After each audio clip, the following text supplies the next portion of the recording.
Bom dia, primeiro ano, turma linda, maravilhosa do meu coração. Bora lá para mais uma aula de literatura. E hoje a gente vai continuar falando sobre o humanismo, que é uma escola literária que nós já começamos a estudar semana passada, tá? E aí eu trouxe alguns slides para vocês aqui para ficar melhor para vocês entenderem sobre esse assunto, tá? Primeira coisa, que o humanismo é uma escola literária de transição. Então, ela é pequenininha, ou seja, o período de tempo dela é muito curto, porque ela é uma escola de transição entre o trovadorismo, que nós já estudamos, e entre o classicismo, que é a próxima escola literária que nós vamos estudar. E vou trazer aqui para vocês algumas características dessa escola, tá? Primeira coisa, que a gente já viu também, no trovadorismo, se existia muito o teocentrismo, né, que é a valorização da religião e de Deus. No humanismo, não. No humanismo acontece de uma outra forma. O homem, ele já começa a ter interesse no seu saber, no seu conhecimento, ele começa a ter interesse no seu querer e não mais na religião. Então, nós temos aí uma diferença de antropocentrismo versus teocentrismo, que era o que era encontrado na época do trovadorismo, né?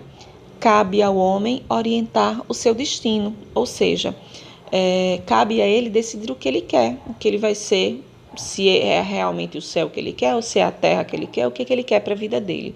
E os desejos do ser humano, os desejos do homem, da carne, começam a prevalecer na vida desse homem, na vida do homem aí da época do humanismo, tá? E tem uma frase conhecida do grego Protágoras, né, que é um filósofo da época, que diz: o homem é a medida de todas as coisas, ou seja, ele próprio decide, mede, diz aquilo que ele quer. Outras principais características: valorização do ser humano, em vez de valorização de Deus e do querer de Deus. Surgimento da burguesia. A gente sabe que no trovadorismo o principal sistema era o feudalismo, ou seja, existiam os senhores e existiam os servos. Esses servos, eles trabalhavam por comida, não existia uma moeda oficial, dinheiro, um pagamento em dinheiro. Então, existiam os senhores, aqueles que nasciam ricos, de famílias ricas e continuavam ricas de geração em geração. Existia o clero, as pessoas ali da religião, existiam ali também as pessoas do reinado, existiam os senhores, as pessoas que tinham posses, que tinham terras, e tinha o pobre, né, que eram servos. Mas aí no humanismo começou a existir o surgimento da burguesia. O que é isso? Uma outra classe. Começou a se existir a moeda, o câmbio, a troca de serviços e de produtos. Então, se eu sei fazer sapato, eu troco os meus produtos por uma pessoa que sabe fazer mesa e cadeira, que é marceneiro. E aí começou a se existir algumas pequenas feiras ali próximo ao palácio, próximo às ruas das vilas, das cidades. E aí começa o surgimento da burguesia, do dinheiro, da troca. ênfase no homem e nos seus sentimentos, né?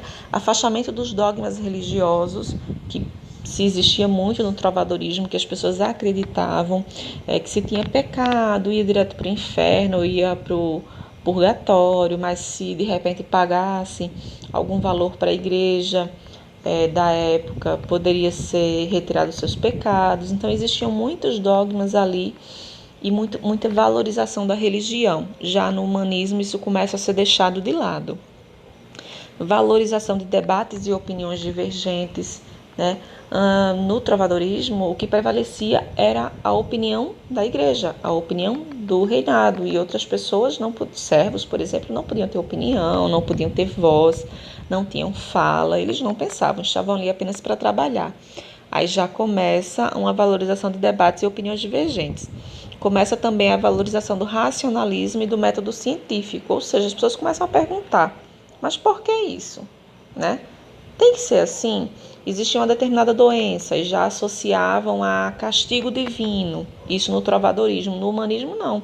Eles começam a buscar respostas para doenças, respostas para pragas, respostas que antes eles não obtinham, e eles começavam a se indagar e se perguntar e chegavam-se a essas respostas. Então começam a valorizar o método científico, tanto na área da medicina quanto na área da tecnologia em geral, até chegar nos dias de hoje, né?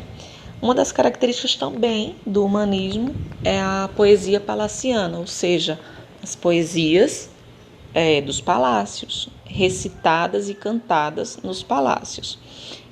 Os temas explorados pela poesia palaciana, né, são os mesmos do trovadorismo e incluem um pouco de decadência moral, obsessão pela ascensão social, ou seja, aquele desejo de querer subir na vida, a ganância mercantil de sempre querer ter mais objetos, deslumbramento com a vida na corte.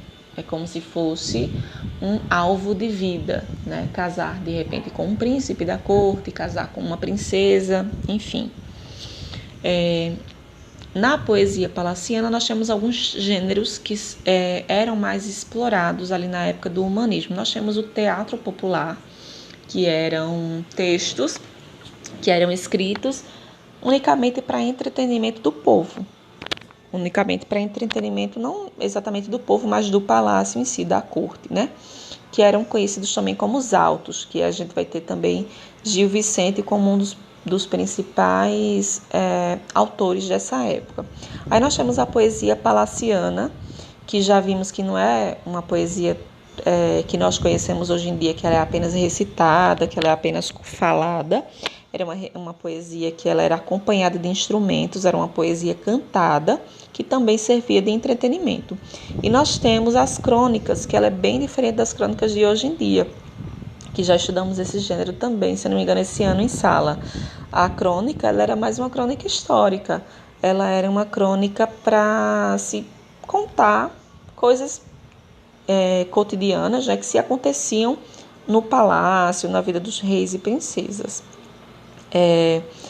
O teatro de Gil Vicente, ele era organizador, Gil Vicente, né, ele era organizador das festas palacianas, ao mesmo tempo que ele entretinha a corte nos seus autos, nas suas peças que ele escrevia, ele aqui e acolá costumava criticar todos os níveis da sociedade portuguesa, ele soltava uma crítica, soltava um pouco de sarcasmo e falava ali o que ele queria pensar.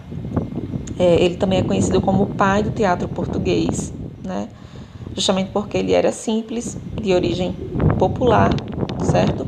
Bem diferente de Shakespeare, que tinha uma linguagem um pouco mais robusta, um pouco mais tradicional. Ele já falava numa linguagem mais simples e popular para ser entendido tanto pelo povo como também pela corte. E as principais peças dele são Alto da Índia, Farsa de Inês Pereira, Alto da Lusitânia, Alto da Barca do Inferno. Não sei se vocês lembram, mas nós também temos aqui alguns autos. Não sei se já chegaram a assistir ou a ver a peça, ler a peça, o Alto da Compadecida, né? Ele é bem nordestino, bem brasileiro, mas só para vocês entenderem mais ou menos o que é alto, né? É uma peça teatral, um texto que foi escrito para ser encenado, para ser gravado, né, para outras pessoas assistirem. Obviamente, na época não existia gravação, hoje em dia que a gente grava para que outras pessoas possam assistir. E quando é que a gente sabe que começou o humanismo? Ele começa ali com Fernão Lopes. Enquanto nós temos Gil Vicente como o principal escritor de autos, de textos, de peças, né? Nós temos Fernão Lopes como o maior escritor de crônicas da prosa historiográfica ali da época do humanismo, né? E ele é fundador da historiografia portuguesa. E aí nós temos aqui três principais crônicas que ele escreveu na época. Crônica de El Rei Dom Pedro I, que é uma narrativa dos principais acontecimentos do reinado ali de Dom Pedro I. Vai ter também a crônica de El Rei Dom Fernando, que é uma narrativa dos fatos que ocorreram desde o casamento de Dom Fernando com Leonor Teles até o início da Revolução de Aves. E vai ter também a crônica de El Rei Dom João I, que é uma narrativa de acontecimentos do reinado, né? Quando é assinado a paz com Castela, que são acontecimentos ali principais que a gente pode datar como o início do humanismo, certo? No Google Classroom tem a atividade para vocês, tá? Só entrar lá. Quando terminar, lembrem de enviar para mim. Mandem para mim através de foto. Pode ser no meu privado, mas eu prefiro que seja lá no Google, na turma mesmo, no Google Classroom, porque lá não preenche a memória do meu celular. Então é melhor por lá. Tá aí lá mesmo, eu dou a nota, visualizo, devolvo para vocês veem quando eu visualizo e tudo, tá bom? Então, bons estudos aí para vocês. Tchauzinho.